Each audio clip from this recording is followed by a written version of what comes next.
লতি কচু চাষ করে সফলতা অর্জন করা সম্ভব যদি সঠিক জাতের চারা চিনে আপনি রোপণ করতে পারেন।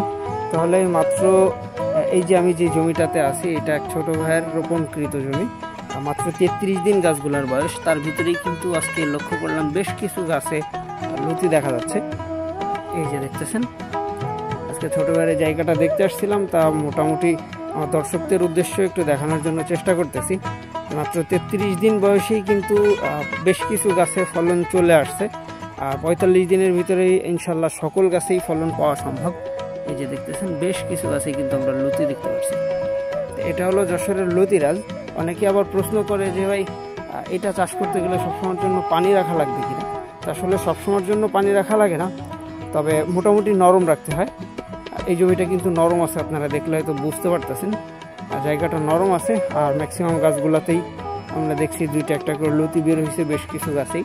এই যে এটার গোড়া থেকে 3টা লতি বের হচ্ছে।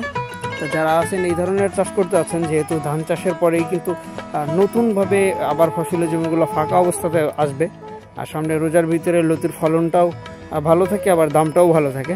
যার কারণে যারা এই ধরনের চাষগুলো করতে আছেন, নিঃসন্দেহে আমাদের ভিডিও স্ক্রিনে দেওয়া নম্বরে যোগাযোগ করে আপনি চারা সংগ্রহ প্লাস চাষের যাবতীয় সকল পদ্ধতিগুলো জেনে নিতে পারেন।